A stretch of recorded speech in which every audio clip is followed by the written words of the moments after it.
Morning to you all again, and once again, thank you so much for the opportunity to be with you. We're privileged, we're humbled, and we love to be a part of the raising up of Christian school leaders throughout the world as God calls us to impact the lives of students for His glory. This morning, before we begin, I want to say two things. First, I want to thank Lynn specifically for bringing us here, and congratulations to you on an amazing career and a life well lived for the glory of God. So we love you, and we're so thankful to be here. Secondly, you saw this gentleman running, I can't remember what his name, Mike, 400 kilometers. Katie and I leave here today to go run a 500 kilometer race. I'm joking. That's a joke. We're actually leaving to go pet some koalas, so that's more our speed, I think. But again, we are absolutely thrilled to be with you and to be able to share with you this morning and to continue to learn from you. So this morning, we are talking about school distinctiveness. And as we do so, I'm hopeful, did you all get the email with the case study? Yes? And did anybody read the case study? A couple of you. So we'll take a few minutes to do so as we move on. But as we get into this, there's a few things that I'm going to ask you to do as we begin. Before I get into school distinctiveness, I want you to start to think about what makes your school distinctive, but mostly I want you to start foundationally at mission and purpose.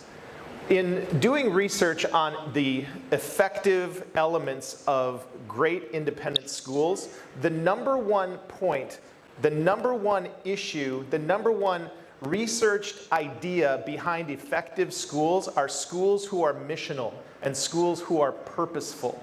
And if the decisions that we make are not based on those missional statements and the purpose behind what we do, we tend to flounder. And so really quickly at your table, think through and even possibly write down the mission, and I'll give you just 30 seconds to do so, the mission or the purpose of your school. If you have a mission statement, write it down. If you have a purpose statement, write it down. Or if it's just something that you think and talk through as a team, write it down. That's where we're going to start, because I need you to be thinking about your schools, and we need you to be thinking about your schools and what you're doing in terms of school distinctiveness as we go through this process this morning.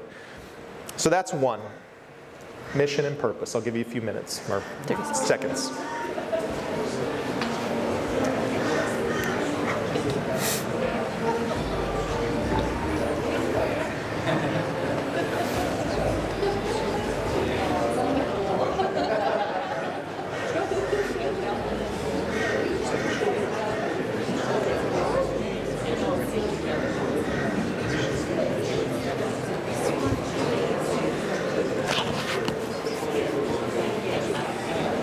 Okay, we're quickly going to move on to number two.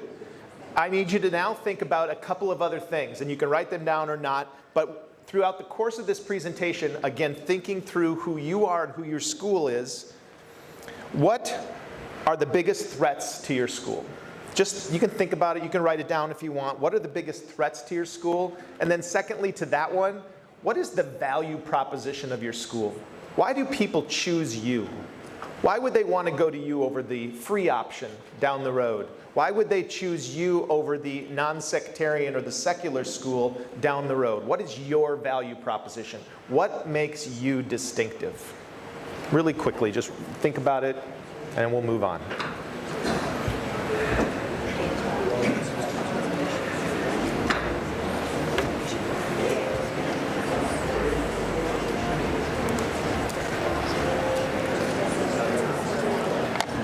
Okay, because we have a lot to cover in the next 50 minutes or so, I'm going to get started helping us think through school distinctiveness and what that means for us as we lead the institutions that we are a part of. Dr. Charles Glenn, or Charlie, as Katie affectionately calls him, is the former dean of the School of Education at Boston University and was Katie's dissertation advisor. And Charles Glenn is probably the foremost educational historian and researcher in the world. He and a peer of his from the Netherlands wrote a 14-volume series of education from antiquity to the present.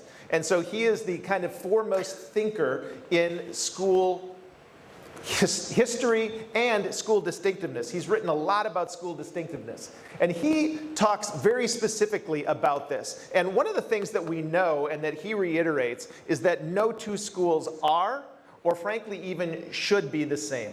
That's part of being distinct, right? We are who we are. And that's one of the beauties of being an independent Christian school, is that we are who we are. We have our mission that meets the needs of our students, and it's important for us to therefore take that mission and bring it to whoever it is that we are serving.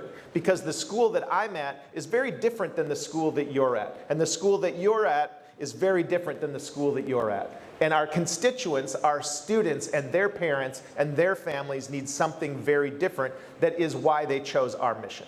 So no schools are the same. Distinctiveness in our case must be more about the gospel and less about market advantage. Market advantage is important, right? We still have to have our value proposition. We still have to be good at what we do and say that what we do is what we do and believe that what we do is what we do and perpetuate our mission. But our mission is more about the gospel and is more about Jesus Christ and knowing God and loving God and enjoying Him forever than it is about anything else. And so market advantage comes second. Still need to think about it, but it comes second. Clarity of educational purpose is a must. And it's interesting to hear, and I was speaking with a group from, is it Toowoomba College? Did I get that right? From Toowoomba College yesterday about one of their distinctives, and it's that they focus specifically on the liberal arts. They know that, they've highlighted that, and people choose them because of that. Or if they come to their school, they educate them on what that means and why that's important. And so clarity of purpose in what we do is extremely important, and we have to think through that. And then finally, our distinctive character is built upon a shared ethos or beliefs about education and its purpose. What is the purpose of education? Why do we educate, and then how do we educate? Those things that I was talking about yesterday, the what, the why, and the how, super important, really important for us to consider as leaders as we build the foundations of our institution so that our community understands who we are and why we are. Theologian Michael Horton always says, know what you believe and why you believe it. Know what you believe and why you believe it. And so distinctiveness is a part of that. Thinking through these four things, there are four parts of distinctiveness I want us to think through, and then I'm going to turn it over to Katie, who's going to actually give you the meat of what we're talking about today. First of all, climate. What is the climate of your school? What is the climate of our schools? These are the observable behaviors of students and adults within the school. When you walk onto a school campus, you know what to expect. I was talking with Leighton the other day about his visit to the Roxbury Latin School. It's the oldest school in America. It was founded in 1645 by the missionary John Eliot, who was a missionary to the Native Americans of that area of the Boston area at the time. We actually named our son after John Eliot. His name is Eliot. But Roxbury Latin School, when you walk on their campus, you feel the climate. The students greet you. They ask you, where are you going? How can I help you get there? You don't have to approach them, they approach you. You know what the climate is. It's the observable behavior of the students and the adults in that place. The culture, the unspoken norms and invisible underpinnings within the school. What are those things that are unspoken? What are those things that we don't even oftentimes think about? That creates the culture. And we can, again, like climate, we can feel it when we get on campus. We can see it. And then the ethos of the school, or ethos, I'm not sure how you say it here. Coherent set of beliefs about education, relationships, and the meaning of human life. I love this. This one we have to think about a little bit more, right? What are our beliefs about education? Why does Toowoomba College choose the model of the liberal arts? It's not just a decision that was made out of the blue. It's a decision that was clearly thought through and then implemented. Why Are the relationships what they are on your campuses? What do they look like? How do we go about building those relationships? In the United States, we have something that we call advisory at most independent schools, where every child is matched with an advisor that follows them for years throughout their high school experience. And so every child has somebody, they're probably in a group of 8 to 10, and that adult is there to know them, to track their grades, to be a part of that. Those relationships are intentional, and that is a part of the ethos of many schools. And then, the meaning of human life. What does this all mean? Why do we do this? As Christian schools, that one's pretty easy. So those are some of the things that we need to think about. And then finally, the character of our schools. The way a school's participants shape its daily life, our experiences, the rules, behaviors, expectations. We see these playing out on a daily basis. If you're the one who's in charge of discipline, you see this more than anybody else. As the head of a school, I don't see this as much as for us, what we call the division heads or the principals. But the reality is, those things shape how we act together, how we function together, the way in which our school operates. And combined, those 4 ideals make up the distinctiveness of who we are as institutions, as schools, and in our case, as Christian schools. So thinking through those things, what are we to become? How are we going to do the work that we do? Those are the things that I want you to think about today. And now I'm going to turn it over to my better half. That's pretty generous, but so these 4 pieces of understanding who we are as organizations, as schools, are very, very important in these times that we are experiencing a lot of growth and a lot of interest. For most of our schools, and presumably yours as well, as I've read about kind of the trends of independent schools here in Australia, a lot more people are becoming interested for different reasons in our school. So today we wanted to engage you with a case. Sometimes it's nice to not think about just your school, but to pull back and think about a ripped from the headlines type of a school. So we've written this case based upon trends that we're seeing in Australia and in the States as well. And what we hope we can do is find some time to think through what you might do if you were in those shoes. And hopefully those patterns of thinking will help you to consider how you can maintain your distinctiveness and value proposition to come. So we'd love to give you a few minutes to just read through the case that was emailed to you. You don't need to memorize the details because you will have it in front of you as we go back to table discussions in a few moments. But if you would take some time to familiarize yourself with Westover Christian College, that would be great. Let's do just a few minutes here, 3-4 minutes, and then we'll come back together. I need my water. I'm sweating.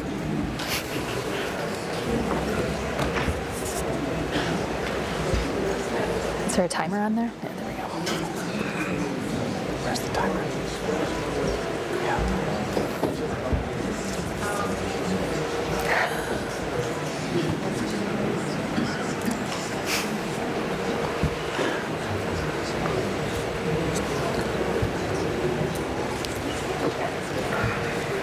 I asked him to take some photos.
you think? I think so. I think a lot of them are still waiting.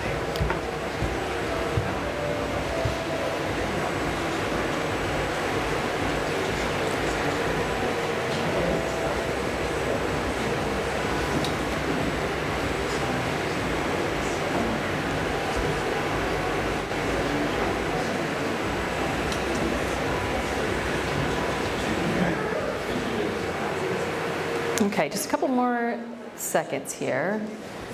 Going back to my teaching days, looking at eyes, but it's all complicated when you all have your phones in front of you anyway. It's hard to discover what you're actually doing. Okay.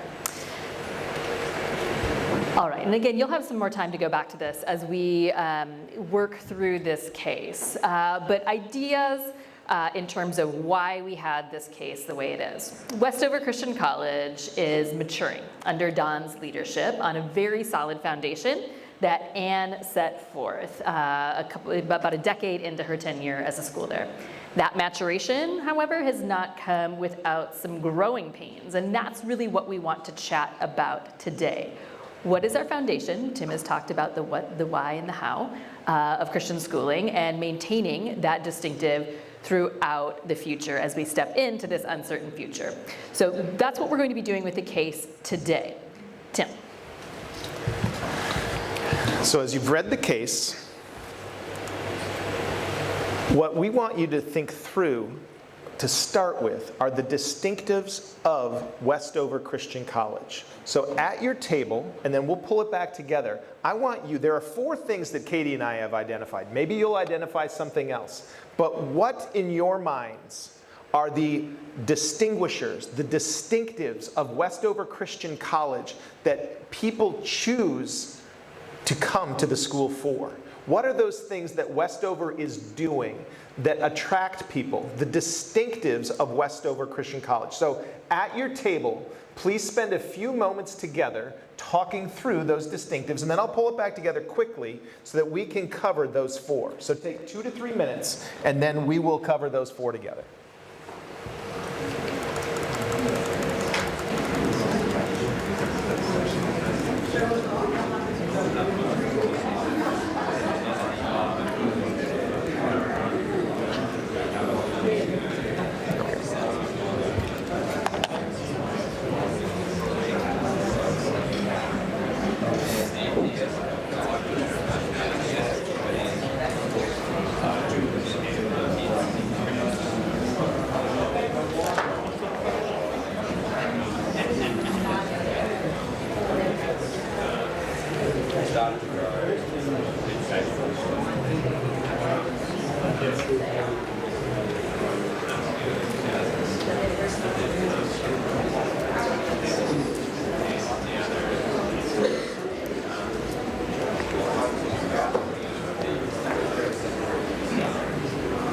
How much time should I give them?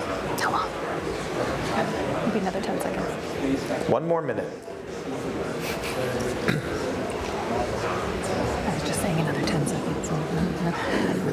We'll cut 1 minute into 30 seconds.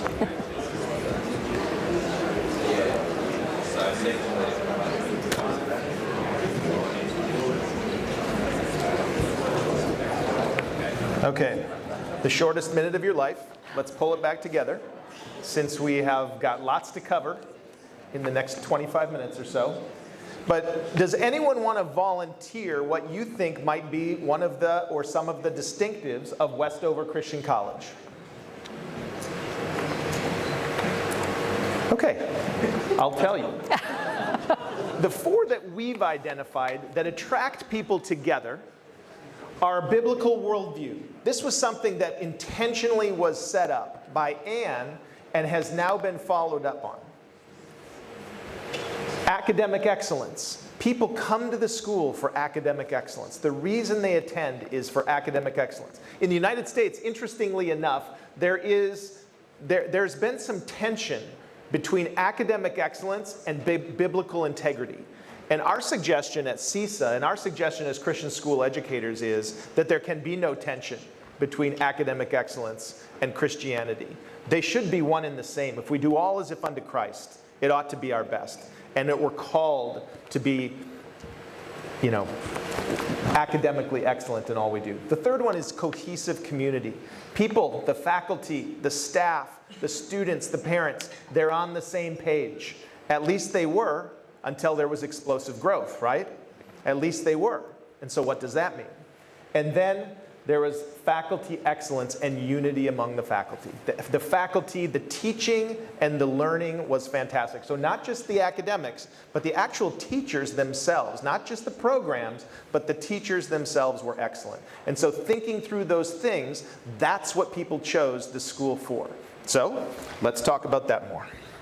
So during times of explosive growth and abundance, we would think that it would be smooth sailing, right? But actually it's more difficult oftentimes to steward than it is during times of limited means. And as we think about stewarding our mission, as we think about what Westover Christian College has set up and dedicated their resources and attention to over time, we need to think about how that can go forward in times of this explosive growth. So one of the issues that we see here throughout the case is that there is starting to be some discord, some disagreements on where Westover Christian College should go. So our first question with you here today that we'd love for you to discuss in your groups, and then we'll come back together, is this. Internally, so thinking about faculty and staff, what are some of the strategies that Westover Christian College should take to ensure their value proposition, again, those 4 items there, should remain strong? We want to think about what are some steps that you think that Don and his team should be making in the next few months to ensure their value proposition. I'm going to give you about 4 or 5 minutes to talk about this, and then we'll come together with some stories.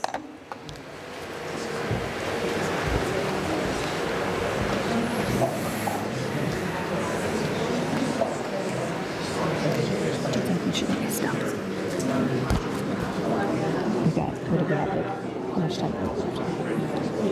20 minutes. So do you think I should, after this one, after having some discussion, I should just go with the stories? I think we just have to get through it.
your thought and then pull it back together here, please. So I'm sure many of you have a load of experiences in thinking through this, and that's part of why we use a case study approach to thinking through this. We want to hear about how you're thinking about these same challenges. That's how leadership networks can grow. The other way that I'm hoping to be able to get through some of these principles is to tell you the stories of some CSIS schools that are taking these conversations seriously. There's a document that came out to you with some examples of those, so you don't have to furiously take notes or any of those things as I go about this, because there are some resources that I have given you. But I want to start with the story of Little Rock Christian Academy in Little Rock, Arkansas. Little Rock, Arkansas is not known for its academic rigor. That's not typically the culture that has existed in Little Rock, Arkansas. But Little Rock Christian Academy is one of the best academic schools in CISA. They have more and more what we call national merit scholarships. Their AP and ACT scores are rocket high. And in part because of them taking their value proposition very seriously. They are an unabashedly Christian school competing with a very rigorous prep school across town. So as Tim talked about, the gospel is first, but the market advantage is a part of these conversations as well. In order to thrive in Little Rock, Arkansas, with families who would pay full fare tuition, Little Rock Christian Academy had to be academically rigorous. They were finding it very difficult to find faculty who were both masters at teaching as well as deeply Christian in the way they thought about the world. So their assistant head of school, his name is Justin Smith. He's now their head of school for the last about 2 weeks. He's been their head of school. Really developed a response to this to bolster their value proposition. He went back to their why and their what to really figure out how they were going to protect their value proposition of having deeply Christian culture and worldview and academic integrity, along with faculty unity. 3 of those big things that Tim talked about a little bit earlier. So the mission of Little Rock Christian Academy is this: to serve families, churches, and community by providing a K-12 education characterized by excellence in pursuit of truth from a Christ-centered worldview. That's their why. That is what they're doing. Their philosophy of education is probably better laid out than any school that I've ever seen. And there's a link to that on the resources that I sent out to you. But it's characterized by things like the relentless pursuit of truth, active, conversational. They're trying to engage students to be able to thrive in this world. So here are some of the things that Little Rock Christian Academy has done, their response to the future, to be able to increase their value proposition. Every single year they do a common read across the faculty. Many of us do summer reads and come back and talk about those in the times leading up to the school year. But Little Rock does it a little bit differently. Every single month they get together, led by teachers, to discuss one book across all of the divisions. This year they read Andrew Peterson's The God of the Garden. All 275 employees read the same book and have discussions facilitated in their pedagogical model, which is the Harkness Table model. By engaging in the same way of learning as a faculty, they're developing that as a part of the ethos of their school community. Knowing that the church has had in the area has had a decreasing impact on the development of their faith, of their faculty as well, they created what they called the W Society for the Warriors. There's a program called the Colson Fellows that in the States that is a popular program. But in this program, Little Rock Christian Academy has 15 to 20 faculty members every single year that read 10 books across the months, and then they discuss those to develop the robustness of their Christian worldview. They've got men's Bible study. They have prayer groups. They have Harkness training that is a part of the rhythm of their entire school year. They also have what they call the Story Ed classroom, and that is their middle school approach, which is distinctive in nature about how they view middle schoolers and allow middle schoolers to thrive. They've taken very seriously what their value proposition is and built it into the rhythm of what they do throughout the year. I think the important question to ask yourselves is this: as a school, philosophically, do we have a robust educational philosophy that will set us apart from the other schools in our area, that ties back to our beliefs about God, about man, about that relationship, and about how we are to live in creation? If we have that educational philosophy, we can then build the how around it, just as Little Rock Christian has done. They've thought about who they want to be, they've thought about the future around them, and they've developed this program so that they can remain and bolster their value proposition. They have hundreds of students on their wait list every single year. They're one of the largest Christian schools in the area in Little Rock, Arkansas. And they're doing an extraordinary job because of the intentionality of that line between what we believe, why we believe it, and how we're going to do it. That's the pathway that they have taken. So that's one way we can think about that value proposition. Another one of the threats that we saw in this, in the case study is kind of the fracturing of the community. A little bit of tension around who are these new families, and are they really all in, and who's to blame when we see things going wrong? We saw that in discussions within the board, who's mission appropriate. We saw that with issues in the faculty. Where are all these kids and families coming from, and what do they actually believe?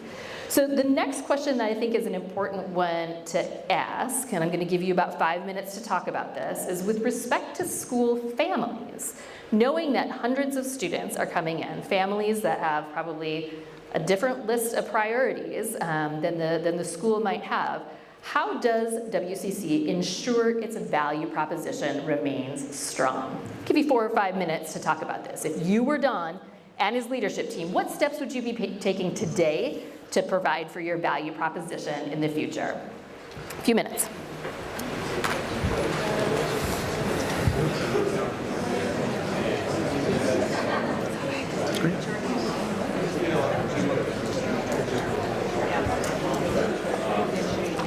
How many stories do we have?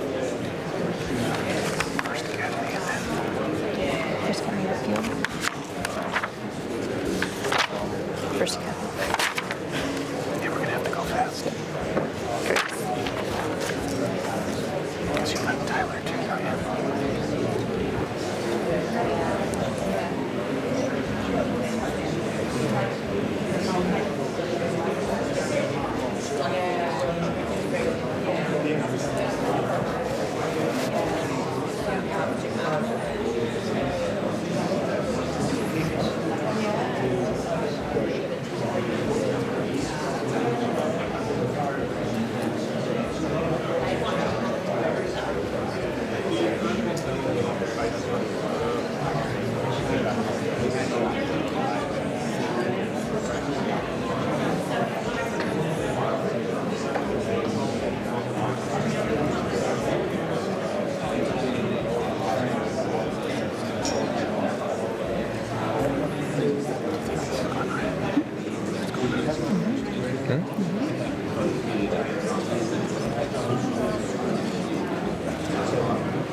Go to the next one, I think. I think we have to. I don't think it has to be right. No, but we're on 43 minutes. But that's the decision. Yeah, so we started at 8:20.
Let's finish up your thought and then come back together for a bit more discussion on that.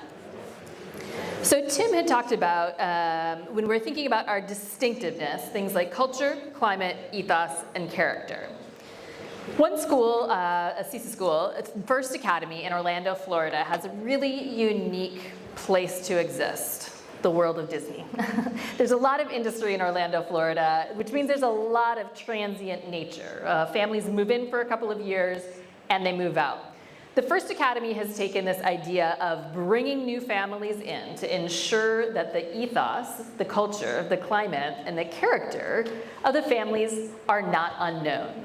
They don't want families to feel like outsiders. They want families to understand the language. They want families to understand the flow of things.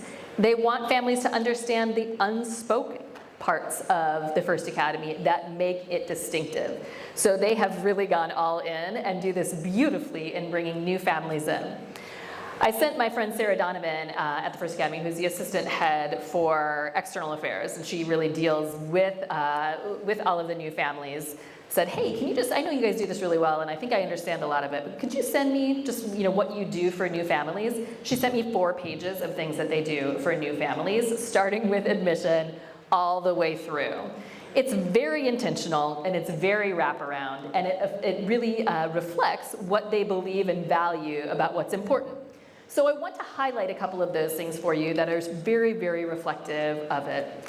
First, the second families are admitted. They get a welcome video from their head of school, and they get 5 next steps of what you're going to expect from TFA. Expectations are important. Setting expectations are important. And ensuring families know what that next step is prevents them from having unrealistic expectations. A huge step that is just an automated email that puts families at ease. But they also know that new families are the most eager to be a part of everything. And so they've taken the opportunity to send out bi-weekly new family emails. Hey, take a look at what our track team is doing. This play is happening. This Bible class is researching this scenario here. It starts to help families feel like they are a part of the TFA community already, and they start to understand what their families can expect from it. I've never seen another school do this as well as it. It takes some time, but once it's a part of the rhythm of the communication calendar, again, it's bringing people into that fabric, and the expectations are set. They are part of the TFA family from the second that they are enrolled. Of course, there are things like parent ambassadors. Many of us do that. A personal phone call from an existing family, a point of contact are important. The other things that I think are really helpful is, the invitation to the all-school Easter chapel. That is an important part of what TFA does. It's important part of their community worshiping together. And even though the parents aren't paying tuition yet, their students aren't enrolled yet, they're invited to worship together with that TFA community. It shows what your values are. You don't have to say that this is important, but the actions speak very, very loudly for that. As the year progresses and as they get closer and closer to school, more and more of these events take place as well. But what's really clear about TFA's response to this is they want families to be a part of the culture. And so the communication is frequent, the communication is varied, and it reflects their why and their what. Every single point of contact is intentional. TFA is a really great example of this because they are in the land of fun, the land of the happiest place on earth, and so they're really able to capitalize on that in all of their events. If you follow their social media, and I would recommend that you do because it really is an exemplar of how to get your message out there, you'll be able to see how they really bring that in. Another piece of this which I think is really important and often overlooked, oftentimes we think that there's a handoff from admissions to their principals once the students are enrolled. TFA actually thinks that it's really important to hear how the process is going as admissions people once the dust has settled. A few weeks in, maybe a month and a half into the school year, every family receives a personalized phone call. How are you doing? Are there any questions that I can answer? Tell me what your student's favorite thing is. And again, this helps them to tell the story. It helps them to be able to say to a teacher, you know what I heard? This parent is just so pleased with the way that you celebrated that daughter's birthday, and it made her feel at ease. It gives lots of connection points for the school to be able to highlight all the things that are going so well and to be able to tell that story so the ethos runs free. Another good example of this is Whitfield Academy, which is located in suburban Atlanta, Georgia. Whitfield Academy is what we call a non-covenantal school. So it is a covenantal school, but I'm sorry, I got that mixed up. It is a covenantal school, but they're having some problems, as many Christian schools are, with just the decreasing priority of the church in their families. So they've taken the spiritual development of their families very seriously. In their mission, it does say that we want to partner with families to develop your faith in your relationship with Jesus Christ. So Whitfield has developed an incredible program to do that. They also exist in Atlanta, Georgia. And Atlanta, Georgia is an incredible place, an incredibly diverse place. But our culture is being ripped apart right now in a lot of ways on the basis of some racial issues. Whitfield is taking this head on, and they're talking about it in a really, really unique way. So a couple of things that they do to ensure that their culture reflects what their mission is, they have something called PAC Parents. So PAC Parents, they gather together to just learn how to parent really well. Parenting is challenging. It's encouraging to be around people that do. And by providing this space for parents to discuss, they can come together and support one another, but also the school is able to say, here's some suggestions. Here's some things that we can think about. Here's some of the research that's out there. So parents are doing that together. So there's lots of opportunities to do it. There's evening activities for working families. There's fellowship dinners. There's group discussions. There's book studies, speaker series.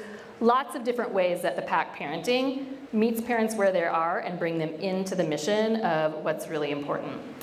A lot of different prayer groups that are extraordinarily robust. And many schools have these prayer groups. Whitfield Academy has extraordinary participation, especially in their men's Bible studies for these scenarios. So the schedule is always here. First Tuesday of the month, parents do prayer walks around campus. They walk around campus and together pray for the various departments.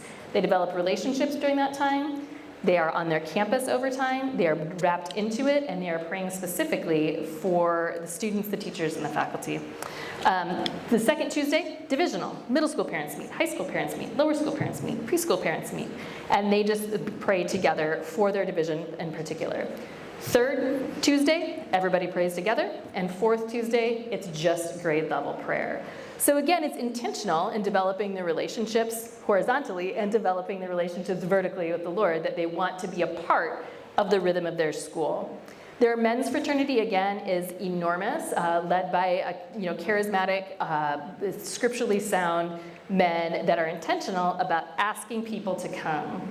This is important for you. I want you to be here. And that has developed a great responsibility. Oftentimes, in the delegation world that we live in, education is offloaded to mom. Whitfield Academy has said, this is a family operation. Dads need to be a part of the spiritual and educational development of their families. Moms have their own group as well. And what I think is especially unique, depending on your cultural context, is their ACS program. And their ACS program is doing what I was saying. They're attacking some of the cultural issues that are divisive in our communities, divisive in our schools, and they're forming ways to have those conversations. So they're equipping parents to have hard conversations with one another, to disagree with one another. They're equipping parents to have those conversations with their students as well. Instead of backing off and heading into our tribes, what they're doing is saying, no, we're going to learn how to have these conversations together. And these are just some of the ways that a couple of CESA schools are able to think about their distinctiveness, think about their why and their what, and figure out a how to push into that future with respect to the new families. Westover Christian College has some division in their school right now, and that division is a threat to their value proposition. Places like TFA, places like Whitfield Academy are attacking that within the parent population in really, really unique ways. And next, the board. We know that board and leadership issues can be tenuous, and we know that that there can be a lot of disagreement within boards as we go through these things. There were some issues at Westover Christian College with the board thinking, I think we should maybe grow by subtracting. Maybe we're going to be better if we're smaller. Maybe we shouldn't be letting in all these families. And and other board members saying, no, no, no, no. The more families that are interested in Christian education, those are the families that should be here. The same thing is happening with the faculty, and that can be very toxic for a school. So a question that I hope that you're asking is, how should we go about those things? If you are seeing these issues on your campus, I think there are some ways that we can think through this. And for the sake of time, I just want to give you one more of these cases, one more of these exemplars to help your thinking as we go along. Grace Community School is located in Tyler, Texas. It's a wonderful school that is extraordinarily impactful in the way that they go about their mission, which is 2 words: teaching Jesus. That's their mission. They have some of these issues in Tyler, Texas. They have some of these questions that they're asking. And as a preemptive measure, their head of school, Jay Ferguson, and their board chair have decided that every single meeting, every single one of the meetings that they have every month is going to go over one of these 12 best practices of boards. If you don't have this book, The Source from Board Source, I would highly recommend it. It's ridiculously expensive for the pamphlet that it is, but it's, again, a really helpful little tome to get your board thinking about it. So there are 12 of these principles that are important. And the board knows at every single meeting, we're going to talk about what is our lane, what isn't our lane, and they're going to be able to hold each other accountable for that behavior. That doesn't mean that there aren't problems that exist, but by having that a part of their daily or their monthly calendar, the expectation is everybody knows the language, everybody knows the expectation, and everybody feels free to say, I think that's a little bit out of bounds. And that's where a lot of these problems come from, is when boards and leadership teams disagree on what the boundaries are of a board's responsibility. So again, I'd really recommend that you get this book to work with your boards on. Super short, it has some great discussion questions as a part of it. But one way that you can help get people moving in the same direction in times where we're very, very fractured. Fractured boards are a threat to your value proposition. They fracture communities because they are parents generally within it, and they have an elevated voice. So ensuring that everybody is talking on the same terms. Well, our goal for you throughout this presentation has been to get you to start thinking through a case and applying that to what you do, so that you, as you understand what your distinctives are, and I'm sure that you do, you can start to think through, how do we double down on those? If I think that's a poker term. I don't play poker. Is that a poker term? Anyway, how do we ensure that we redouble our efforts to make sure that our distinctiveness, those distinctives that make us us, that make our school, our college, our institution special, are out there? How do we go about doing that? And so through thinking through knowing, understanding, and aligning your mission with every decision that you make, with everything that you do, with your curriculum, with your programming, with your athletics, with your arts, with whatever it is that you're doing, that they're all missional. We talk about not making a decision that doesn't align with our mission. You know, I think about schools that go on, in America, senior trip is a big deal for seniors as the final year students conclude their school year or their school program and go off to college. They go on senior trips. And some schools do things like go on mission and service trips, and other schools go to the beach or go to Disney World. And I'm not so sure the beach and Disney World are as missional as the service trips and the things that we're trying to teach our students. So when we make those decisions, are they missional? Knowing our strengths, what are we good at? And how do we highlight that which we are good at? And that which we're not good at, how do we invest in those things that we're not good at, that are not our strengths? Or do we even get rid of the things that we're not good at because we haven't invested in them and maybe we haven't found them to be quite as important? And then seeing threats. What are the threats that are out there? I hope have you all heard of a SWOT analysis? Yeah, so we all know what a SWOT analysis is. And I think that process of really taking a look at what our strengths, weaknesses, opportunities, and threats on a regular basis is truly important, more than every 5 years. I think as a leadership team, that's a good exercise for us to do annually, just to continue to say, okay, what did we do with this last year? Has our strategic plan aligned us with our mission and the direction that we're headed? And then finally, strengthening your value proposition. What is it that makes you you? And why do people choose you? How do you ensure that that value proposition is strengthened on a daily basis through missional thinking, through strategic planning, through strategic reframing of what you do? Some of the things that we talked about yesterday, the what, the why, and the how. How do we go about doing these things and ensuring that as institutions, our distinctiveness, and especially in our schools, our Christian distinctiveness is the essence, the foundation, and the center of everything that we do. So we hope that this time has been a time where you've gotten to think strategically, but also deeply about who you are as you looked at an example of another fictional school, as well as 4 examples of schools that have taken these ideas very seriously and tried to implement them throughout the work that they do, understanding that what they do is for the glory of God, but also for the strength of their institution and for the strengthening of their communities. So thank you again for our opportunity to be with you, for the amazing, it's so great to see 100 people in a room who are intentional about the Christian work that they are doing and impacting the lives of students for generations to come and for the kingdom and for all of eternity. Thank you and God bless.